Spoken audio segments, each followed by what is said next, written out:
Influenceur, un métier? Non mais vous rigolez? Les réseaux sociaux?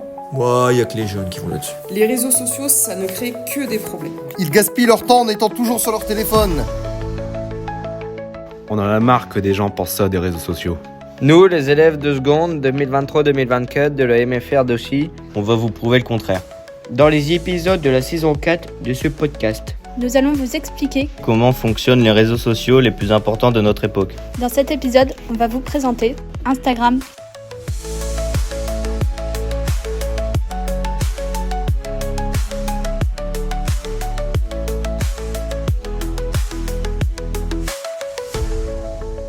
Bonjour, je m'appelle Erwan. Bonjour, je m'appelle Enzo. Bonjour, je m'appelle Corentin. On va commencer par Erwan qui va vous présenter Instagram. C'est vrai, quand on parle d'Instagram, on ne pense pas tout de suite à la chasse. Instagram, c'est un réseau social créé en 2010 par Kevin Systrom et Michel Meikinger.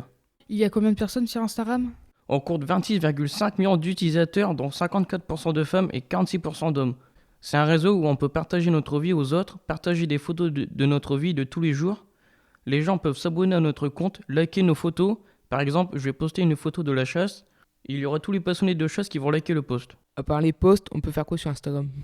On peut faire des stories où on publie une photo ou une vidéo qu'on peut personnaliser. Par exemple, mettre une musique, la story va durer 24 heures. Les stories ont été créées en août 2016. Après, il y a eu les Reels apparus en août 2020. Et au fait, c'est quoi les Reels ? Alors, on peut faire des vidéos avec des montages. Par exemple, couper un bout de la vidéo et le remplacer par une image ou du texte. Ensuite, il y a les stories à la une qui vont toujours apparaître sur notre compte Instagram. Les nouveautés d'Instagram sont les notes où on peut mettre notre humeur avec une musique. Les sondages basés sur les emojis, la fonctionnalité shopping est disponible dans les stories, la possibilité d'intégrer un GIF dans une story, le mode portrait, l'activation du mode sordine pour les publications et stories.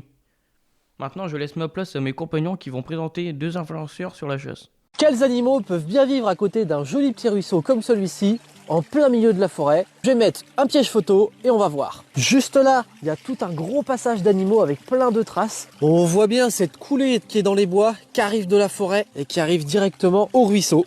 Ça y est, je viens d'installer la caméra. Maintenant, il reste plus qu'à attendre et on se retrouve d'ici quelques jours. Marius Chasse, de son vrai nom Marius Vrigno, est un chasseur et créateur de contenu sur YouTube et Instagram. Il cumule 66 500 abonnés sur Instagram. Il a 24 ans, il habite à Saint-Filaire dans la Loire-Atlantique. Je m'appelle Johanna Clermont, je suis chasseresse et personnalité qui intervient donc sur les réseaux sociaux. Je viens de Perpignan, dans le sud de la France, et je suis actuellement à Genève pour l'assemblée de Diana Romande pour parler de l'importance des réseaux sociaux dans la communication pro-chasse. Oui, à la chasse, on va tuer des animaux. Il faut montrer tous les aspects de la chasse, pas s'en tenir au tableau, pas s'en tenir aux armes et au fait de tuer. La chasse, c'est pas que ça, c'est énormément de choses, et toutes ces choses-là, on peut les montrer, elles sont belles, et elles font partie en plus de ce qu'on aime. Johanna Clermont est une chasseresse et créatrice de contenu sur YouTube. Elle cumule 181 000 abonnés sur Instagram. Elle a 27 ans, elle habite à Perpignan, dans le sud, dans les Pyrénées-Orientales. Les photos de Johanna sont mises en scène et retouchées. Marius est plus souvent en gibier d'eau comme le canard, les oies, le ragondin et les limicoles, qui vit en baie de Somme et en baie d'Authie. Et Johanna au gros gibier comme le sanglier et le chevreuil. Johanna voyage beaucoup et chasse dans plusieurs pays du monde. Par contre, Marius chasse principalement en France, comme en Charente-Maritime. Marius a une marque de couteaux et les vend sur Internet. Johanna n'a pas encore de marque. Merci de nous avoir écoutés.